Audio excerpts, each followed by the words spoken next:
அமைதி அமைதி அமைதி எல்லாருக்குமே இந்த அமைதி வேணும். ஆனால் அது வந்து எங்கே கிடைக்கும்னே தெரியாது. என்னை பொறுத்த வரைக்கும் நான் என் கபோர்டை க்ளீன் பண்ணும்போதோ இல்லைனா வீட்டை சுத்தப்படுத்தும் போதோ கொஞ்சம் ஒரு அளவுக்கு அமைதி கிடச்சிது. ஆனால் நான் ரியலைஸ் பண்ணது என்ன அப்படின்னா, இந்த அமைதி வந்து நிரந்தரமான அமைதி கிடையாது. ஏன்னா clutter will always keep coming back. Physical decluttering மட்டும் பண்ணால் அமைதி கிடச்சிடாது. நீங்கள் வந்து மென்டலாகவும் டீக்ளட்டர் பண்ணணும். மென்டல் டீக்ளட்டரிங்னா என்ன அப்படின்னா, நம்மளோட தாட்ஸு, அப்புறம் அன்ஸ்போக்கனாக நம்ம வெளியே சொல்லாத சில உணர்ச்சிகள், அதுக்கப்புறம் வந்து நம்ம மற்றவங்க வந்து நம்ம மேலே போடுற அந்த ப்ரெஷர் எல்லாத்தையும் நம்ம வந்துட்டு சைலண்ட்டாக கேரி பண்ணிகிட்ருப்போம் இல்லையா, அது. ஸோ இதெல்லாம் நான் லெட் கோ பண்ணதுக்கப்புறம் தான் எனக்கு ஒரு டீப்பர், இன்னும் ஒரு லாங்கர் லாஸ்டிங் அமைதி கிடச்சிது. ஸோ இந்த வீடியோவில் நான் ஷேர் பண்ண போகிறது என்னென்னா, 10 விஷயங்கள் நான் விட்டு கொடுத்தது மன அமைதிக்காக. வீடியோக்குள்ளே போயிடலாமா? Number 1, assuming the worst of all things. நம்மளோட ஹிஸ்ட்ரியை பார்த்திங்கன்னா, இதுதான் நிறைய பிரச்சனைகளுக்கு இதுதான் காரணம். அதாச்சும் நமக்கு வந்து தெரிஞ்சது தான் கரெக்டு, மற்றவங்க பண்ணுறது எல்லாமே தப்பு அப்படிங்கிறது. நம்ம மைண்ட் எப்படின்னா, ஒரு பர்சனை வந்து ஃபஸ்ட் டைம் பார்க்குறோம், அவங்கள பற்றி நமக்கு ஃபுல்லாக தெரியாது அப்படின்னாலே அவங்க வந்து என்னை ஏமாற்ற போகிறாங்க, இல்லைனா எனக்கு எதாவது கெடுதல் பண்ண போகிறாங்க அப்படின்னு சொல்லிட்டு நம்ம வந்து நெகட்டிவாக யோசித்து அவங்கள ட்ரஸ்ட் பண்ண மாட்டோம். அண்டு ஒரு சுச்சுவேஷன் வந்து புரியல அப்படின்னா அது வந்து நமக்கு கெட்டது தான் விளையும் அப்படிங்கிற மாதிரி நம்ம மைண்ட் வந்து ஃபில் அப் த பிளாங்க்ஸ் பண்ணிடும். இதுக்கு சயின்டிஃபிக்காக ஒரு ரீசன் இருந்தாலும் இந்த நெகட்டிவ் ஃபைட் ஆர் ஃப்ளைட் அப்படிங்கிறது வந்து நமக்கு ஸ்ட்ரெஸ் கொடுக்குற ஒரு விஷயம். ஸோ இப்போ நான் இதை வந்து லெட் கோ பண்ணிட்டேன். ஒரு உதாரணத்துக்கு, நான் சப்போஸ் ஒரு டிராஃபிக்கில் போய்ட்டுருக்கேன், எவனோ ஒருத்தன் கட் கொடுக்குறான்னு வச்சுக்கோங்களேன். முன்னாடிலாம் பயங்கரமாக அவங்கள திட்டிட்டு இவனுக்கு யார் லைசன்ஸ் கொடுத்தாங்க அப்படிங்கிற மாதிரிலாம் யோசிச்சுட்டு ஒரு கடுப்பாகவே இருப்பேன். ஃபுல் டே வந்து அந்த ஒரு ஈவெண்ட்டுனால உனக்கு அப்படியே ஸ்ட்ரெஸ் ஆகி ரூயின் ஆயிரும். பட் இப்போலாம் வந்துட்டு ஒரு கட் கொடுக்குறாங்க அப்படின்னா, சரி அவங்க ஏதோ ஒரு அவசரத்தில் இருக்காங்க, ஹோப் இந்த அவசரத்தை வந்து அவங்க டேக் கேர் பண்ண முடியும் அப்படிங்கிற மாதிரி வாழ்த்தி விட்டுருவேன். ஸோ இதனால் ஒரு பெரிய பெனிஃபிட் என்ன அப்படின்னா, என்னோட rest of the day ruin ஆக மாட்டேங்குது. என் மைண்ட் கொஞ்சம் பாசிட்டிவாகவும் இருக்குது. அண்ட் நான் வந்து கொஞ்சம் காமாகவும் ஸ்ட்ரெஸ் இல்லாமையும் இருக்கேன். ஸோ இந்த நெகட்டிவாக திங்க் பண்ணுறது வந்து ஒரு ஸ்கூல் டைமில் ஒரு ஃபேன்சியான ஒரு விஷயமாக கூட இருக்கலாம். ஏன்னா வந்து நம்ம மற்றவங்களை வந்து கிரிட்டிசைஸ் பண்ணியே நம்ம பிரெயின் வந்து டியூன் ஆயிடுச்சு. ஸோ இதை கொஞ்சம் அன்லேர்ன் பண்ணிவிட்டு நம்ம வந்து இன்னும் கொஞ்சம் பாசிட்டிவான ஒரு அவுட்கம்மை வந்து நம்ம மைண்டில் வந்து செட் பண்ணோம் அப்படின்னா நம்மளோட ஸ்ட்ரெஸ் லெவல்ஸ் ஆட்டோமேட்டிக்காக குறையும். Number 2, leaving arguments hanging, especially with the loved once. இது என் ஒய்ஃப் கிட்டேருந்து நான் கற்றுக்கிட்ட ஒரு பழக்கம். என்ன அப்படின்னா, ஒரு நாளைக்கு நம்ம பல விஷயங்களில் வந்து டிஸ்அக்ரி பண்ணலாம், ஆனால் நைட்டு தூங்க போகிறதுக்கு முன்னாடி அது ஏதாவது ஒரு ரெசல்யூஷன் பண்ணி ஒரு காம்ப்ரமைஸ்க்கு வரணும் அப்படிங்கிறது. நான் என்ன ரியலைஸ் பண்ணேன் அப்படின்னா, என்னைக்கெல்லாம் நாங்கள் அந்த காம்ப்ரமைஸ் பண்ணலையோ அப்போல்லாம் எங்களுக்கு வந்து தூக்கம் ரொம்ப டிஸ்டர்ப்டாக இருக்குது, நாங்கள் வந்து ஒரு மன அமைதி இல்லாமல் இருக்கோம். ஸோ முடிஞ்ச வரைக்கும் நாங்கள் வந்து அதை ரிசால்வ் பண்ண தான் பார்ப்போம். அப்படியே இல்லைனா கூட சில சமயம் ராத்திரி 12 மணிக்கு 2 மணிக்கெலாம் வந்து என்னை எழுப்பி அவங்க வந்து அந்த ரெசல்யூஷன் வர வரைக்கும் என்னை தூங்க விடாமல் அவங்களும் தூங்காமல் அதை ரிசால்வ் பண்ணிடுவாங்க. ஆல்மோஸ்ட் 15 இயர்ஸாக வந்து ஒரு மேரேஜ் நல்லா ஓடிட்டுருக்கு அப்படின்னா இதுவும் one of the primary reasons. Number 3, avoiding difficult conversations. நீங்கள் ஆக்சுவலாக வந்து நல்லா யோசிச்சு பார்த்தீங்கன்னா, இந்த மோஸ்ட் டிஃபிகல்ட் கான்வர்சேஷன்ஸ் தான் உங்களுக்கு லைஃப்பில் க்ரோத்தையே தரும். ஒரு உதாரணத்துக்கு, உங்களுக்கு நிறைய இன்னும் கொஞ்சம் சம்பளம் வேணும் அப்படின்னு வச்சுக்கோங்களேன். உங்கள் பாஸ் கிட்ட நீங்கள் கன்ஃபரண்ட் பண்ணி இந்த விஷயங்கள்லாம் நான் செஞ்சேன், அதனால் ஐ டிசர்வ் ஒரு பெட்டர் சேலரி அப்படின்னு நீங்கள் பேசுகிறதுக்கு உங்களுக்கு அந்த தைரியம் இருக்கணும். இல்லை ஸ்மூத்தாக வந்து எல்லாமே இருக்கணும் அப்படிங்கிறதுக்காக நான் வந்து பேச மாட்டேன் அப்படின்ட்டு இருந்தீங்கன்னு வச்சுக்கோங்களேன், உங்களுக்கு வந்து க்ரோத்தே வராது. அதே போல் வீட்டில் வந்துட்டு ஒரு சில விஷயங்களை வந்து நம்ம தான் செய்கிறோம், மற்றவங்க கிட்டேருந்து ஒரு ஹெல்ப்பே வரமாட்டேங்குது அப்படின்னு நினச்சிட்டு நான் வந்து ஆனால் வீட்டோட அமைதிக்காக நான் இதை பற்றி பேச மாட்டேன் அப்படின்னு நீங்கள் நினச்சிங்கன்னா ஒரு நாள் இல்லாட்டி ஒரு நாள் திடீர்னு போய் வெடிச்சிரும். பட் அதுக்கு பெட்டர் வேஸ் நம்ம வந்து இந்த டிஃபிகல்ட் கான்வர்சேஷனை எப்படி அப்ரோச் பண்ண போகிறோம், நம்மளோட பாயிண்ட்ஸ் என்ன, நம்மளோட ஃபீலிங்ஸ் என்ன அவுட்கம்காக நம்ம பேசுகிறோம் அப்படின்னு நம்ம வந்து கிளியராக இருந்தோம் அப்படின்னா நம்ம பாயிண்ட் ஆஃப் வியூவை வந்து மற்றவங்க புரிஞ்சுக்கிறதுக்கு ரொம்ப யூஸ்ஃபுல்லாகவும் இருக்கும். அதே சமயம் அவங்களும் வந்து அவங்களோட பாயிண்ட் ஆஃப் வியூவும் எக்ஸ்பிளைன் பண்ணி ஒரு ஸ்மூத்தாக ஒரு ரெசல்யூஷன் கொண்டு வந்துடலாம். ஸோ உங்களுக்கு வந்து ஒரு லாங் டேர்ம் அமைதி வேணும் அப்படின்னா டிஃபிகல்ட் கான்வர்சேஷன்ஸையும் நீங்கள் வந்து அப்ரோச் பண்ணி அதை பேசி தான் ஆகணும். Number 4, stretching yourself too thin. இந்த கோவிட் டைமில் வந்து ஒர்க் ஃப்ரம் ஹோம் கொடுத்தாங்க, லாக்டவுன் இருந்துச்சு.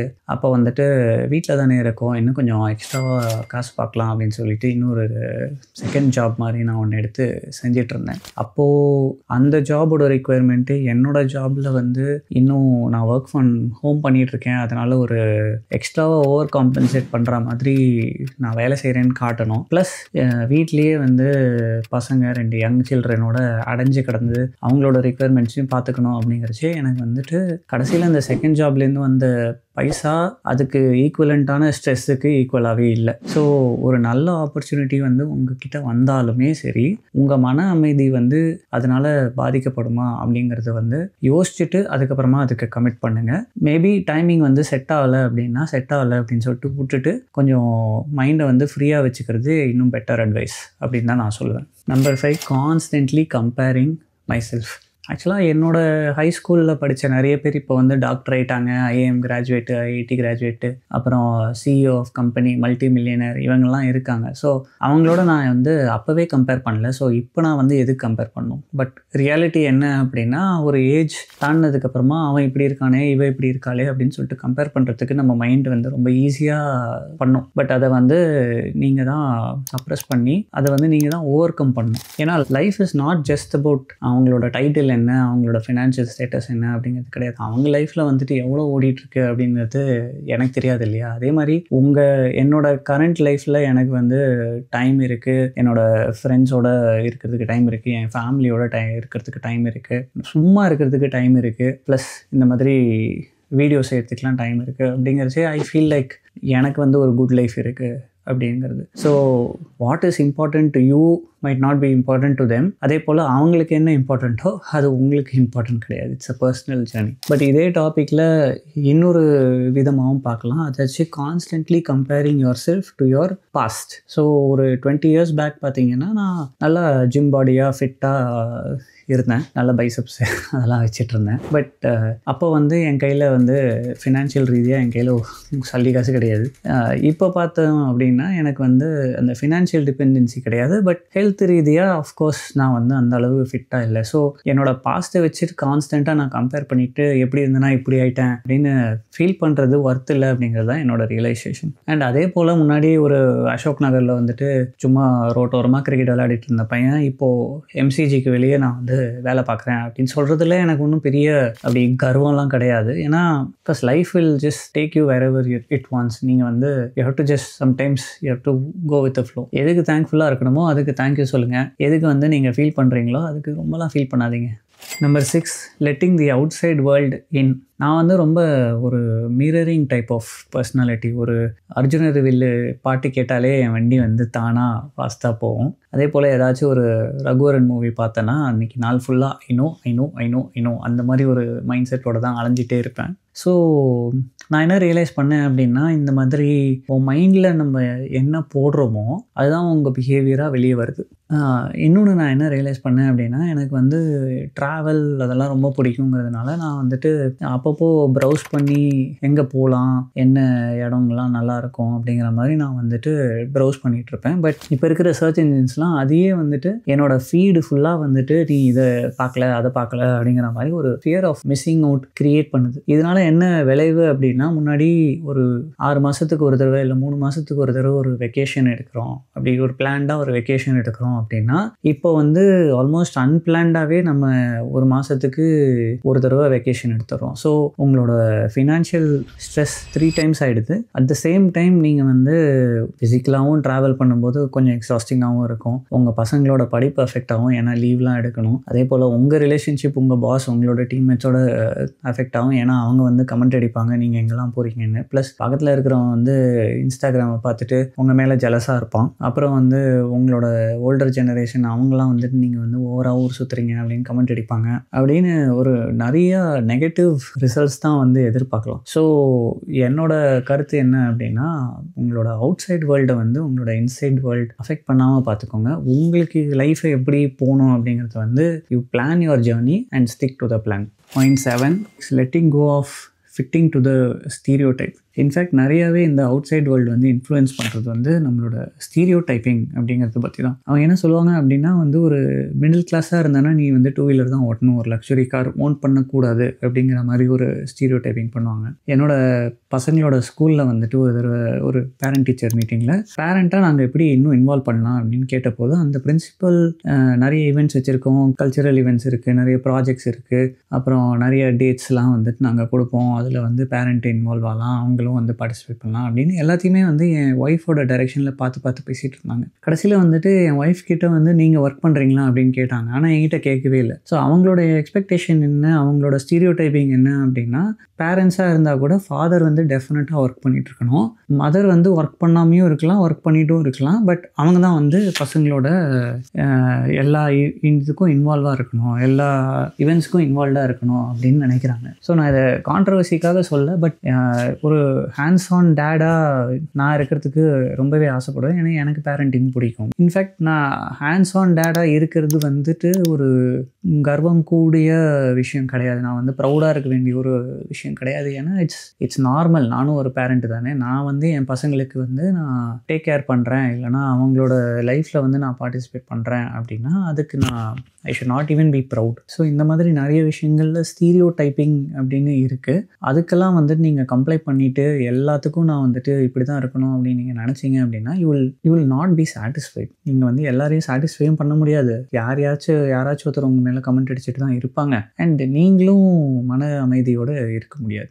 Number 8, forcing com as a personality. அதாச்சும் முன்னாடி சந்திரமௌலியா அவன் வந்து ரொம்ப காமாக இருப்பான் அப்படின்னு எங்கள் அம்மாவே சொல்லுவாங்க. ரொம்ப வந்து அவன்லாம் பேச மாட்டான், ரொம்ப அமைதியாக இருப்பான். அதே போல் எல்லா ரிப்போர்ட் கார்ட்லேயும் என் டீச்சர்லாம் வந்துட்டு வெரி சாஃப்ட் ஸ்போக்கன் சைல்டு அப்படின்னு 2nd-லேருந்து 10th வரைக்கும் அதே மாதிரி எழுதி கொடுத்துருவாங்க. பட் நான் MBA போன போது எனக்கு ஒரு 25 வயசு இருக்கும். என்னோட கிளாஸ்மேட்ஸ் எல்லாமே ஒரு 30+ அந்த மாதிரி ஒரு 8 years 10 years எக்ஸ்பீரியன்ஸில் இருப்பாங்க. ஸோ அவங்க வந்துட்டு உன்னோட ஏஜுக்கு மேலே நீ வந்து மெச்சூராக திங்க் பண்ணுற அப்படிங்கிற மாதிரி அவங்க ஆக்சுவலாக காம்ப்ளிமெண்ட்டாக தான் கொடுத்தாங்க. பட் நான் வந்து அதை இன்டர்னலைஸ் பண்ணி எல்லா விஷயத்துக்குமே நான் வந்து ஒரு காம் பர்சனாலிட்டியாக தான் இருக்கணும் அப்படிங்கிற மாதிரி நினச்சிக்கிட்டேன். ஸோ ஒவ்வொரு டைமில் என்னாச்சு அப்படின்னா எல்லா விஷயத்துக்குமே நான் வந்துட்டு ஒரே மாதிரி தான் ஃப்ளாட்டாக தான் ரியாக்ஷன் கொடுப்பேன். ஒரு ஸ்டாயிக் பர்சனாலிட்டி மாதிரி ஆகிட்டேன், ஒரு போரிங் பர்சனாலும் ஆகிட்டேன். ஒரு மாதிரி எதுக்குமே வந்து ஒரு உணர்ச்சியே இல்லாத மாதிரி ஒரு பணமாட்டம் ரியாக்ஷனே இல்லாமல் இருப்பேன். உண்மை என்னென்னா எனக்கும் வந்து நிறைய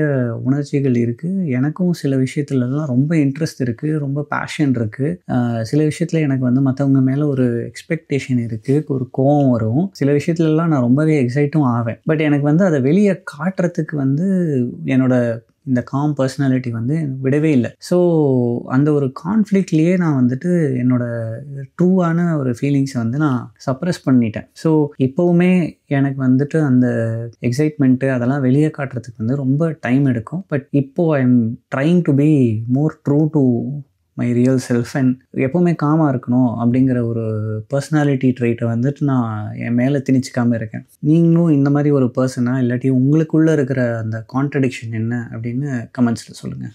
number 9, treating minimalism as a full time job. அதாச்சும் முன்னாடி நானே ஒரு வீடியோ போட்டிருக்கேன், 8 years of living as a minimalist, இதெல்லாம் நான் கற்றுக்கிட்டேன் அப்படின்னு ஒரு வீடியோ போட்டிருந்தேன். நல்லா ஓடிட்டுருக்கு. பட் ஒரு ஸ்டேஜில் நான் வந்து மினிமலிஸ்ட்டாக இருந்தபோது எல்லா விஷயத்துலையும் நான் வந்து மினிமலிசம் ப்ராக்டிஸ் பண்ணோம் அப்படின்னு என் மேலே ஃபோர்ஸ் பண்ணிகிட்டு இருந்தேன். மற்றவங்க யார் மினிமலிஸ்ட்டாக இல்லையோ அவங்கள வந்து நான் ஜட்ஜ் பண்ணிட்டு உட்காந்துருந்தேன். ஸோ என்னோடய துணி எல்லாத்தையும் ஆர்கனைஸ் பண்ண ஆரம்பித்தேன், என் வீட்டில் இருக்கிற எல்லாத்தையும் ஆர்கனைஸ் பண்ண ஆரம்பித்தேன். ஸோ எல்லாமே வந்து மினிமலிசம் பேஸ்டாக தான் இருக்கணும் அப்படிங்கிற மாதிரி என் மேலே நானே ஒரு ஃபால்ஸ் எக்ஸ்பெக்டேஷன் வந்து செட் பண்ணிட்டேன். என்கிட்ட இருந்த நம்பர் ஆஃப் திங்ஸை வந்து நான் எண்ண ஆரம்பிச்சிட்டேன்.